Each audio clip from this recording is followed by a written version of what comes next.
જય શ્રી કૃષ્ણ મિત્રો, વડીલો. આજે છે પવિત્ર પાવન પુરુષોત્તમ માસના શુક્લ પક્ષની ત્રીજ. તો આ સુદ ત્રીજના શુભ દિને માણીએ પુરુષોત્તમ માસની મહાત્યમ કથાનો ત્રીજો અધ્યાય અને મેના વ્રતની વાર્તા. અધ્યાય ત્રીજો, મળમાસ. કથાનો પ્રારંભ. શૌનકાદિ તથા અન્ય ઋષિઓ બોલ્યા, હે ભાગ્યશાળી સૂત, નરના મિત્ર નારાયણે નારદને જે શુભ વચન કહ્યું હોય તે કહો. સૂત બોલ્યા, હે શ્રેષ્ઠ બ્રાહ્મણો, નારાયણનું વચન તમે સાંભળો. નારદ આગળ તેમણે જે વચન કહ્યું તે જેવું મેં સાંભળ્યું તે પ્રમાણે કહું છું. શ્રી નારાયણે કહ્યું, હે દેવર્ષિ નારદ, ભક્તોના દુઃખને હરનારા મહાત્મા શ્રી કૃષ્ણએ રાજા યુધિષ્ઠિરને પૂર્વ જે કથા કહી હતી તે જ્યાં હું કહું છું. દુર્યોધને પાંડવોને દગાથી જુગારમાં હરાવી અગ્નિથી ઉત્પન્ન થયેલી ધર્મપરાયણ સતી દ્રૌપદીને સભાની સમક્ષ ઘસડી લાવીને દુષ્ટ દુશાસને વાળ પકડીને ખેંચી હતી તથા તેના વસ્ત્રો ઉતારવા માંડ્યા હતા. તે વેળા શ્રી કૃષ્ણે દ્રૌપદીને ચીરપુરી રક્ષણ કર્યું હતું. પછીથી શરત પ્રમાણે રાજ્યનો ત્યાગ કરી પાંડવો કામ્યક વનમાં ગયા હતા. ત્યાં સર્વ પાંડવો ઘણું જ દુઃખ પામ્યા હતા. એ દુઃખી પાંડવોને મળવા માટે ભગવાન દેવકી પુત્ર શ્રી કૃષ્ણ મુનિઓ સહિત કામ્યક વનમાં ગયા હતા. નકુલ તથા સહદેવે શ્રી કૃષ્ણના ચરણ કમળમાં ભક્તિથી નમસ્કાર કર્યા. દુઃખથી પીડિત દ્રૌપદીએ પણ સ્વસ્થ બની શ્રી કૃષ્ણને નમન કર્યા. પાંડવોને દુઃખી જોઈ શ્રી કૃષ્ણના શરીરમાં ક્રોધ ઉત્પન્ન થયો અને કૌરવોને બાળી નાખવાની તેમને ઈચ્છા થઈ. તેથી ભક્ત વત્સલ ભગવાનનું મુખ કરોડો કમળના જેવું વિકરાળ થઈ ગયું. ત્રણેય લોકને જાણે બાળી નાખવા માંગતા હોય તેમ આવેશથી બંને હોઠને દાંત વતી તે પીસવા લાગ્યા. શ્રી કૃષ્ણનું આવું રૌદ્ર સ્વરૂપ જોઈ તે વખતે અર્જુન વીર હોવા છતાં ધ્રુજી ઉઠ્યો. ભયથી બે હાથ જોડી અને શ્રી કૃષ્ણની સ્તુતિ કરવા લાગ્યા. હે કૃષ્ણ, આપ સર્વ કારણોના પણ કારણ અને વેદો તથા વેદોના અંગરૂપ સ્વરૂપ શાસ્ત્રોના બીજના પણ બીજરૂપ છો. આપ જ જીવન માત્રના પાલન કરતા છો. એવા ઈશ્વર તમને શ્રી કૃષ્ણને હું વંદન કરું છું. પોતે સર્જેલા સમગ્ર જગતનો નાશ કરવા કેમ તૈયાર થાવ છો? આપના ક્રોધને શાંત કરો. ઘરમાં મચ્છરોને બાળી નાખવા પોતાનું ઘર કોણ બાળી નાખે? શત્રુવીરોનો નાશ કરનાર અર્જુને એ પ્રમાણે વિનંતી કરી. બે હાથ જોડી જનાર્દન શ્રી કૃષ્ણ ભગવાનને પ્રણામ કર્યા. અર્જુનની સ્તુતિથી ભક્તોનું દુઃખ હરનારા શ્રી કૃષ્ણ ભગવાન ચંદ્ર જેવા સૌમ્ય શાંત સ્વરૂપ થયા. પાંડવોએ શ્રી કૃષ્ણને પ્રણામ કર્યા અને વનના કંદમૂળ તથા ફળથી તેમનો સત્કાર કર્યો. ભગવાન શ્રી કૃષ્ણ બોલ્યા, હે કૌંતેય, હું સ્વયં પરમાત્મા હોવા છતાં સર્વ દુઃખોને સહન કરી લઉં છું. પરંતુ મારા ભક્તો ઉપર રાઈના દાણા જેટલું પણ દુઃખ આવે તો તે હું સહન કરી શકતો નથી. ભક્તોના દુઃખને દૂર કરવા માટે જ હું અજન્મા હોવા છતાં યુગે યુગે અવતાર ધારણ કરું છું. ત્યારે અર્જુને પૂછ્યું, હે પ્રભુ, અમારા આ દુઃખનો કોઈ ઉપાય છે? તે સાંભળી ભગવાન શ્રી કૃષ્ણએ કહ્યું, દરેક મનુષ્યએ પોતાના કર્મોનું ફળ ભોગવવું પડે છે.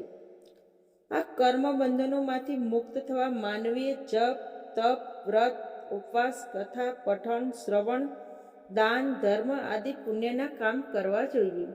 આથી તેનો આત્મા નિસ્પૃહ અને પવિત્ર બનશે અને તે પોતાના કર્મોના બંધનોને તોડીને મુક્ત થશે. થોડા સમયમાં અધિક માસ આવે છે. આ માસમાં તમે વ્રત, જપ, દાન, પુણ્ય વગેરે પૂર્ણ શ્રદ્ધાથી કરશો તો તેના પ્રભાવે તમારું ગયેલું રાજ, સમૃદ્ધિ, વૈભવ, સુખ, ચેન તમને પાછા મળશે અને તમે સુખી થશો. ત્યારે અર્જુને પૂછ્યું, હે પ્રભુ, આ અધિક માસ વિશે અમે અજ્ઞાન છીએ અને તેના વિશે કાંઈ જાણતા નથી. આ માસ કેવી રીતે કરવો? તેનું પૂજન કેમ કરવું? તેનું મહાત્મ્ય શું છે અને તેનું ફળ શું છે? તે અમને વિસ્તારથી જણાવો. શ્રી કૃષ્ણ બોલ્યા, હે યુધિષ્ઠિર, અર્જુન, મારું વચન ધ્યાનથી સાંભળો. હે ઉત્તમ વ્રતવાળા પુત્ર વગેરે જે મહિના, પખવાડિયા, ઘડીઓ, પ્રહરો, મુહૂર્તો, વર્ષો, યુગો તથા પરાર્ધ મહિના સુધીના જે કાળ વિભાગો છે, તેમજ નદીઓ, સમુદ્રો, શહેરો, પર્વત તથા નગરો, આ બધા પોતાના ગુણોને લીધે પૂજાય છે. હે અર્જુન, આવા સંજોગોમાં એક વધારાના માસની ઉત્પત્તિ થઈ અને તે મળ માસ મેલો કહેવાયો. આ સમગ્ર માસમાં સૂર્ય એક જ રાશિમાં રહેતો હોવાથી લોકો આ માસમાં કોઈ સત્કર્મ કરતા નહીં અને આ માસની ધૃણા કરવા લાગ્યા. લોકો પાસેથી પોતાની નિંદા સાંભળી એ મહિનો ઉદ્યોગ રહિત ઝંખવાણું પડી ગયું. જગત આખું આ મળ માસની નિંદા કરવા લાગ્યું. આ માસમાં કોઈ પણ શુભ કાર્ય થતું નહીં. સહુ એને ધૂતકારતા અને અપમાનિત કરતા. જગત આખાના ધિક્કાર અને દ્રોણાથી મળમાસ ત્રાસી ગયો. તે દુઃખી થઈ ગયો. તે દરેક દેવતાના શરણે ગયો, પણ કોઈ દેવે તેને આશ્રય ન આપ્યો. આથી સર્વ જગ્યાએથી અડધૂત થયેલો નિરાશામાં ડૂબી ગયેલો મળમાસ છેવટે છેલ્લા ઉપાય તરીકે જીવન માત્રને પોષતા શેષનાગની શૈયા પર બિરાજતા શ્રી લક્ષ્મીપતિ શ્રી વિષ્ણુ ભગવાનના શરણે ગયો.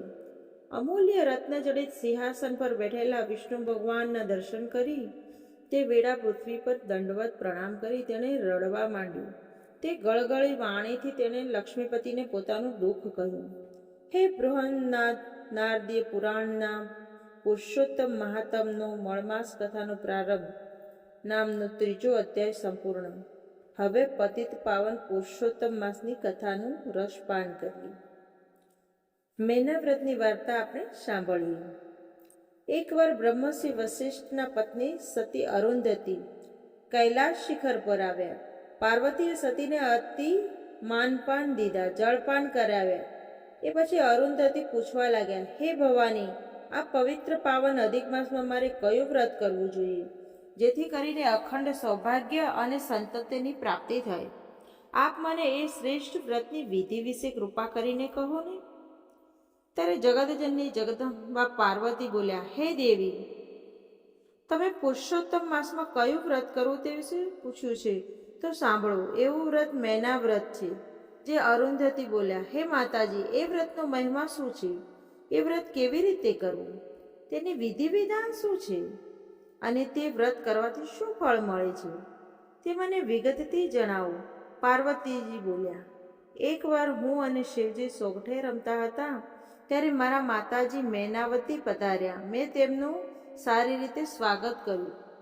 તેમના ખબર અંતર પૂછ્યા. ત્યારે મારા માતાજી બોલ્યા, હે દીકરી, તું જગત આખામાં પૂજાય છે. દેવો, અસુરો અને મનુષ્ય તારી પૂજા આરાધના કરી છે. મને એ જોઈ ઘણો જ આનંદ થાય છે. જ્યારે હું તારી માતા હોવા છતાં પણ મને કોઈ ઓળખતું નથી, તો પૂજા આરાધના કરવાની વાત જ ક્યાં આવી? તું 12 માસ પૂજાય ને મારા માટે વર્ષમાં એક દિવસ પણ નહીં? આ કેવું કહેવાય? માતાજીની ફરિયાદ સાંભળી હે સતી, મેં તમને કહ્યું, હે માતાજી, પુરુષોત્તમ મહિનાની શુક્લ પક્ષની ત્રીજ તમારી કહેવાશે. જે કોઈ નર નારી પૂર્ણ શ્રદ્ધા અને ભક્તિથી તમારું વ્રત કરશે, એના સંપૂર્ણ મનોરથ પૂર્ણ થશે અને તે સુસંતતિ અને શ્રેષ્ઠ સંપત્તિને પ્રાપ્ત કરશે. તેની જન્મો જન્મની દરિદ્રતા અને બાધાઓ નષ્ટ પામશે. અને જે સ્ત્રી આ વ્રત કરશે તેનો ચૂડો ચાંદલો અખંડ રહેશે અને તે અખંડ સૌભાગ્યને પ્રાપ્ત કરશે. અરુંધતી બોલ્યા, હે જગદંબા, હવે આ વ્રત કેમ કરવું તેનું વિધિ વિધાન જણાવો. પાર્વતીજી બોલ્યા, હે સતી, પુરુષોત્તમ મહિનાની શુક્લ પક્ષની ત્રીજના દિવસે વ્રત કરનારે સવારે વહેલા ઉઠી નિત્યકર્મથી પરવારી ઘરમાં પવિત્ર જગ્યામાં એક બાજટ પર લાલ વસ્ત્ર પાથરી મારી માતા મેનાવતીની પુત્ર અને પતિ સાથે હાથી ઉપર બેઠા હોય તેવી સોનાની કે ચાંદીની મૂર્તિ બનાવવી, સ્થાપિત કરવી. મૂર્તિ ઉપર ધતુરાના 5 ફૂલ ચડાવવા, ધૂપ દીપ કરી નૈવેદ્ય ધરાવવું, મૂર્તિ ઉપર સુગંધિત દ્રવ્યો ચડાવવા, એકટાણું કરવું. આ પ્રમાણે આખો પુરુષોત્તમ મહિનો કરવો. મહિનો પૂરો થતાં વ્રતનું ઉજવણું કરવું. 5 દંપતીને સજોડે જમાડવા અને નવા વસ્ત્રો તથા દાન દક્ષિણા આપી તેમને રાજી કરવા. આ રીતે વ્રત કરવાથી મનુષ્યને કદી દુઃખ કષ્ટો પડતા નથી. દુઃખનો પડછાયો પણ તેનાથી દૂર રહે છે. અંતકાળે વ્રત કરનાર દેહ ત્યાગીને વૈકુંઠની પ્રાપ્તિ કરે છે.